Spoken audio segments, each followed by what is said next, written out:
प्रिय बंधू भगिनींनो आणि मातांनो, आपल्या स्वाभिमानी हिंदू प्रपंच परिवारातर्फे नेहमीच अनेक गरजूंना, शेतकऱ्यांना, दिव्यांगांना, गरीब विद्यार्थ्यांना त्यांच्या शिक्षणासाठी तसेच हलाखीच्या स्थितीत असलेले कॅन्सरग्रस्त रुग्णांचे उपचार, औषध आणि त्यांच्या नातेवाईकांच्या भोजनाची सेवा मनोभावे देत आहोत. हे सगळे गरजू आपलेच बांधव आहेत. आपणास विनंती आहे की त्या सर्व गरजूंची चिंता मिटवण्यात आणि त्यांना आधार देण्यात प्रभू श्रीरामाचे नाव घेऊन आपल्या मर्जीनुसार, इच्छेनुसार जमेल तसे योगदान नक्की द्यावे, ही कळकळीची विनंती.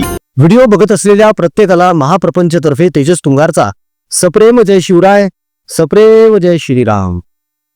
मित्रांनो, शरदचंद्र पवार साहेब यांना आतापर्यंत अनेक जणांनी अनेक उपाध्या दिलेल्या आहेत. कुणी त्यांना आधारवड म्हणतं, कुणी त्यांना महाराष्ट्राच्या राजकारणाचा चाणक्य म्हणतं, कुणी त्यांना जाणता राजा म्हणतं, कुणी त्यांना सहकार महर्षी म्हणतं. बरं, सहकार महर्षी वगैरे ही जी नावं आहेत ना, किंवा ह्या ज्या उपाध्या आहेत, ह्या ज्यांना त्यांनाच शोभतात. पवार साहेब जेव्हा कृषी मंत्री होते तेव्हा किती आत्महत्या झाल्या देशामध्ये शेतकऱ्यांचा, याचा आकडा जर काढून आला डोळे फिरती. कमालीची गोष्ट म्हणजे हे जेव्हा कृषी मंत्री होते तेव्हा लाखो टन गहू हा गोदामांमध्ये पडून असायचा, पण मार्केटमध्ये येत नव्हता, तो सडून जायचा. असं म्हणूया की मुद्दाम सडवला जायचा. का? वायनरीजसाठी, दारू बनवणाऱ्या ज्या कंपन्या आहेत ना, त्यांना देण्यासाठी, त्यांना विकण्यासाठी. म्हणजे जिथे जिथे संधी मिळेल तिथे तिथे पवारांनी फक्त खाल्लंय. लवासा काय प्रकरणी, लवासाचे बिचारे ते गोरगरीब आदिवासी लोक तिथून हाकलून लावले. एवढे टोले जंग बंगले बांधले, तिथं इमारती बांधल्या. पण आज लवासाची अवस्था काय? मी जायला तयार नाही, तिथं राहायला तयार नाही. का? कारण कोर्टाचा स्टे आलेला आहे. चौकशी चालू आहे लवासाची अजूनही. असे अनेक काढले त्यांचे. शरदचंद्र पवार यांनी कधीही बेरजेचं राजकारण केलेलं नाहीये, नेहमीच वजाबाकीचं राजकारण केलंय. आणि आता वयाच्या उत्तरार्धात 60, 65, 70 वर्ष राजकारण करून सुद्धा, 60 वर्ष म्हणूया आपण, 60 वर्ष राजकारणात असूनही यांना आज हा दिवस बघावा लागतोय की महाराष्ट्रातल्या 22 महानगरपालिकांमध्ये यांचा एकही नगरसेवक नाही. सगळीकडे भोपळाचे, चल रे भोपळ्या टुणूक टुणूक, अशी राष्ट्रवादी काँग्रेस शरदचंद्र पवार गटाची अवस्था झालेली आहे. आणि ह्याला कारणीभूत स्वतः पवारच आहे. अनेक जण असं म्हणतात की नाही, पवार साहेब डोकं जपतात, पवार साहेब लोकांचं भलं करतात, लोकांची कामं करतात. पण जो जो आजपर्यंत पवारांच्या जवळ गेलेला आहे तो संपलाय. व्यवसायातून म्हणा, राजकारणातून म्हणा, किंवा त्याच्या इतर कारकिर्दीतून. आता साधं उदाहरण देतोय छोटंसं. तो एक अभिनेता आठवतो का तुम्हाला? काहीतरी किरण वाले नाव होतं त्याचं. कुठल्या तरी एका मालिकेच्या सेटवर सहकलाकार ज्या होत्या मुली, त्यांच्यासोबत त्यानं अभद्र व्यवहार केले म्हणे. त्या मुलींनी चॅनलकडे कंप्लेंट केली आणि चॅनलने त्याला एका रात्रीतून सिरियल मधून बाहेर काढलं. हा बोंबा मारायला लागला लगेच, षडयंत्र आहे, षडयंत्र आहे, षडयंत्र आहे. बरं, हा याला असं वाटलं की आपण आता पवार साहेबांची भेट घेणं गरजेचं झालेलं आहे. हा दीड शहाणा किरण माने, जो स्वतःला अत्यंत हुशार समजतो, हा गेला पवार साहेबांकडे. म्हणजे एकीकडे युक्रेन आणि रशिया यांचं युद्ध थांबवावं म्हणून नरेंद्र मोदी यांना विनंत्या होत होत्या, आणि दुसरीकडे एक छुटपुट मालिका आणि चॅनल यांच्यात जो वाद आहे, किंवा त्या मालिकेचा हा एक अभिनेता आणि तो प्रोड्युसर यांच्यात जे वाद आहेत ते मिटवावेत, हे पवारांनी करावं. म्हणजे स्तर बघा काय चाललंय. बरं, सांगण्याचा मुद्दा असा आहे की तो पवार साहेबांकडे गेल्यानंतर झालं काय? काहीच नाही ना. आज कुठे तो कला क्षेत्रात? कुठेच नाही. बरं, त्याला अपेक्षा अशी होती किरण मानेला की आपण पवार साहेबांच्या जवळ गेलेलो आहोत, कारण त्या भेटीमध्ये पवार साहेबांनी 4 शब्द सांगितलेच असतील ना, की हो हो काळजी करू नको, मी बघतो वगैरे वगैरे वगैरे, तू आपलाच माणूस आहेस. हे बोलण्याची भाषा असते. हे शेफारले, हे महाराज चालू झाले लगेच फेसबुकवर. पण आज कुठे, कला क्षेत्रात कुठे आहे आज हा माणूस? कुठेच नाहीये. आज हा माणूस सामाजिक क्षेत्रात कुठे आहे? कुठेच नाहीये. राजकारणात तरी कुठे आहे? कुठेच नाही. यांना अपेक्षा होती विधानसभेचं तिकीट मिळेल म्हणून. आधी पवारांकडे भीक मागून बघितली, त्यानंतर उद्धव ठाकरे, संजय राऊत यांचे पाय चाकून बघितले, मात्र काही फरक पडला नाही. किरण मानेला या दोघांनीही तिकीट दिलं नाही. साताऱ्यातून उभं राहायचं होतं या माणसाला. सांगण्याचं तात्पर्य एवढंच आहे की जो जो पवारांच्या जवळ गेलेला आहे, पवारांनी त्याचा व्यवस्थित वापर करून घेतलेला आहे. पवारांना एखादा माणूस तोपर्यंतच चांगला असतो जोपर्यंत त्या माणसाकडून पवारांना फायदा मिळतो. एकदा पवारांच्या लक्षात आलं की आता याच्याकडून आपल्याला काही जास्त भेटणार नाही, त्याचा कार्यक्रमच होतो. तो असा काही फेकला जातो दूर की ज्याचं नाव ते. आणि अशी असंख्य उदाहरणं आहेत, असंख्य उदाहरणं आहेत अशी. पण आज उतरत्या वयामध्ये अशाच दुखावल्या गेलेल्या लोकांची मनधरणी पवार साहेबांना आपल्या लेकीच्या राजकारणासाठी करावी लागते. हे आपण नुकत्याच झालेल्या लोकसभेच्या निवडणुकीच्या प्रचारादरम्यान अनुभवलेलं आहे की जनतेशी 30-35 वर्षांपासूनच वितुष्ट होतं. राजकीय वैर म्हणूया वाटल्यास आपण त्याला त्या लोकांकडे जाऊन पवार साहेबांना मनधरणी करावी लागलेली आहे. मग प्रश्न असा पडतो की इतकी वर्ष राजकारणात तुम्ही केलं काय? आणि आता पवारांची पुढची पिढी सुद्धा तेच करतीये. पुढची पिढी म्हणजे आम्ही अजितदादांबद्दल बोलत नाही आहोत. दादांचा स्वभाव वेगळा आहे, अजितदादा वेगळ्याच ट्रॅकवर असतात. त्यांचा ऑराच वेगळा आहे काहीतरी. पण त्यांचा तो जो एक स्वभाव आहे ना, काय म्हणूया आपण त्याला, रग्गेल स्वभाव. अजितदादा तर स्वतःच म्हणतात ना, मी टगे आहे म्हणून.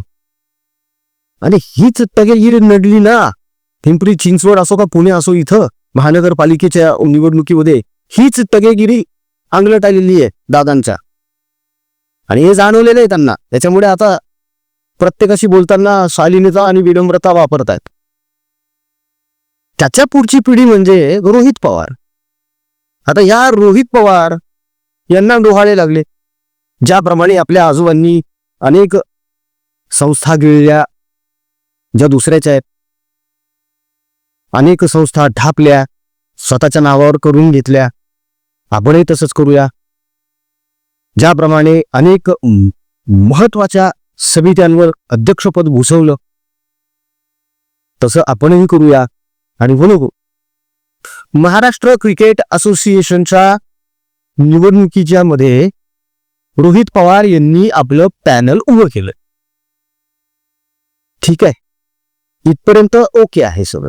कारण या अगोदर सुद्धा MCA मध्ये म्हणजे महाराष्ट्र क्रिकेट असोसिएशनचे अध्यक्षपद पवारांनी भूषवलेलं आहे, मोठ्या पवारांनी. अहो, ते तर ICC पर्यंत गेले होते ना.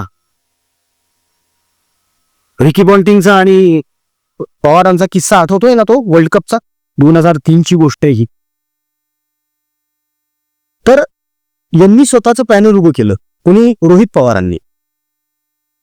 पण बसलाय दणका हायकोर्टाकडून. आता तुम्ही म्हणाल हायकोर्टाचा दणका कसा? तर हायकोर्टाने या निवडणुकाच स्थगित करून टाकल्या. का? त्याच्या मागचं कारण आहे का? रोहित पवार यांनी जे पॅनल उभं केलं, त्या पॅनलमध्ये जे जे उमेदवार यांनी उभे केलेत किंवा दिलेत, हे सगळेजण यांच्या घरातलेच आहे, बाहेरचा एकही नाहीये. म्हणजे सगळा मलिदा हा फक्त आपणच खायचा, हा विचार करून यांनी ही दूरदृष्टी, काकादृष्टी ठेवून यांनी हा प्रयत्न केला. की त्या पॅनलमध्ये सगळेच्या सगळेजण आपलेच असले पाहिजेत. हायकोर्टानं स्टे आणला त्याच्यावर, निवडणुकांवरच स्टे आला. आता बोंबला. आता काका पण काही करू शकत नाही. काका म्हणजे अजितदादांचे काका काही करू शकत नाही, रोहित पवारांचे आजोबा काही करू शकत नाही. बरं आता म्हणावं तसं राजकीय वजन पण राहिलेलं नाही ना. हो, कसं आहे, आपल्याकडे एक फुगा फुगवला गेलाय की शरद पवार हे राष्ट्रीय नेते वगैरे वगैरे वगैरे. म्हणजे दिल्लीमध्ये वजन आहे, असे तसे. तर लक्षात घ्या, दिल्लीमध्ये काही मान सन्मान नाहीये, काहीच नाही. दिल्लीमध्ये यापेक्षाही मोठे मोठे मातब्बर बसलेले बॉस. हे उघड आपल्याकडचा चहा बिस्किट पत्रकार जो आहे, मीडिया, चहा बिस्किट मीडिया, यांनी हे तोंड उभं केलेले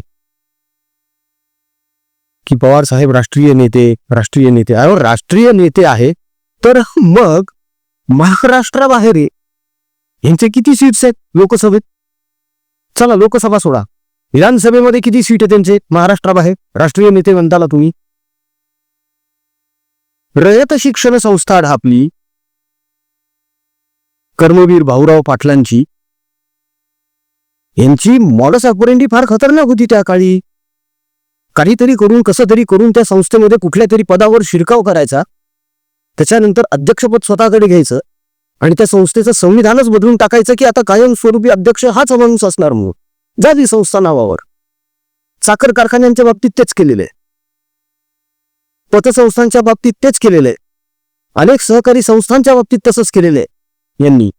आणि त्याच वाटेवर रोहित पवार चाललेले आहेत. मात्र कोर्ट कायदा काहीतरी गोष्ट अस्तित्वात आहे अजून, हे कदाचित रोहित पवार विसरलेले असर. कोर्टाने स्वतःहून स्टे आणलेला आहे या गोष्टीवर. याच्या विरोधामध्ये कोणी याचिका दाखल केलेली आहे आणि त्या याचिकेमुळे स्टे आलेला आहे अशातला काही भाग नाहीये. कोर्टाने स्वतःचे अधिकार वापरत महाराष्ट्र क्रिकेट असोसिएशनला कळवलेलं आहे की तुम्ही आता तुमच्या असोसिएशनची जी निवडणूक घेणार आहात ती तात्काळ स्थगित करा, कारण यामध्ये आम्हाला काहीतरी काळबेरं दिसतंय. आता जोपर्यंत कोर्ट हा स्टे हटवत नाही तोपर्यंत असोसिएशनच्या निवडणुका होणार नाहीत. त्यामुळे NCA मधून मलिदा खाण्याचं रोहित पवारांचं स्वप्न भंगलंय हे आता स्पष्ट झालंय. याला म्हणतात उतरती कळा लागणे. माणूस चढताना जितका हळूहळू वर चढत जातो ना, तेव्हा पडताना तो खूप टमकन खाली पडतो आणि वेगाने खाली पडतो. त्यातला हा प्रकार आणि त्यातलं हे उत्तम उदाहरण म्हणजे रोहित पवार. आणि दुर्दैवानं असं म्हणावं असं लागतंय की शरदचंद्र पवार साहेब, की महाराष्ट्राच्या राजकारणामध्ये नाही म्हटलं तरी एक विशिष्ट उंची त्यांनी गाठली होती ना. महाराष्ट्राचं सगळं राजकारण हे एकेकाळी शरद पवार यांच्या अवतीभोवतीच फिरत होतं. पण मग आज असं काय झालं अचानक की त्यांचं मार्केटच सोडलंय अख्खं. ओसार गावचा पाटी त्याचं कारण आहे, यांनी अनेक ज्येष्ठ नेत्यांना दुखावलेलं आहे. ज्यांचं थोडं वय जास्त झालेलं आहे त्यांच्या बाबतीमध्ये पवार साहेब काय बोललेले, बैल म्हातारा झाला की त्याला बाजार दाखवा. आणि स्वतः 84व्या वर्षी असं म्हणतात की तुम्ही अजून माझं बघितलंच काय. असं पवार आहेत ते काही बोलू शकतात. मात्र रोहित पवारांचं स्वप्न बघलं एवढं मात्र निश्चित आहे मित्रांनो. या सगळ्या बाबतीमध्ये माफ करा, तुमचं काय मत आहे हे कमेंटमध्ये आम्हाला नक्की कळवा. आमचा कमेंट बॉक्स तुमच्या प्रतिक्रियांसाठी नेहमीच खुला असतो आणि आतुरही असतो, तेव्हा कमेंट्स करायला सुरुवात करा. जाता जाता एक छोटीशी विनंती आहे. सुरुवातीला तुम्ही आपल्या स्वाभिमानी हिंदू प्रपंच परिवाराच्या कार्याच्या व्हिडिओची जी झलक बघितली छोटीशी, ते कार्य आपलं अविरतपणे सुरू आहे. कॅन्सरग्रस्त रुग्णांच्या औषध उपचारांसाठी, हालाकीच्या परिस्थितीत असलेल्या त्यांच्या नातेवाईकांच्या जेवणासाठी, शेतकऱ्यांसाठी, त्या शेतकऱ्यांच्या लेकरांच्या शिक्षणासाठी, त्यांच्या पडलेल्या घरांच्या बांधणीसाठी, त्यांच्या गोठ्यात असलेल्या गुराढोरांच्या चाऱ्यासाठी, गोमातेसाठी आपण कार्यरत आहोत. 19 विद्यार्थी आपण दत्तक घेतलेले आहेत.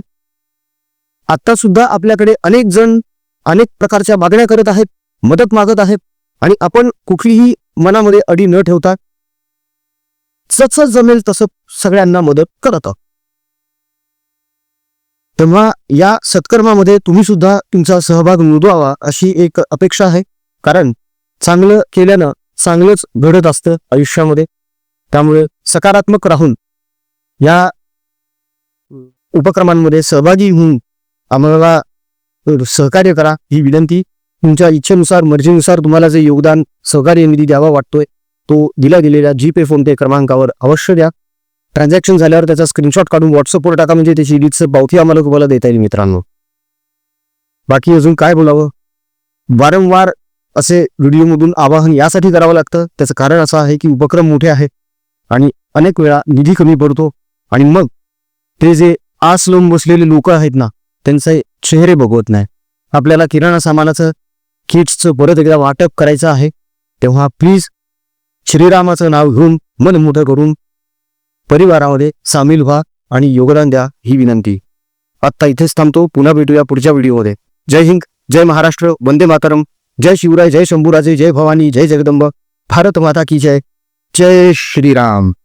रघुपति राघव राजा राम, पतित पावन सीताराम.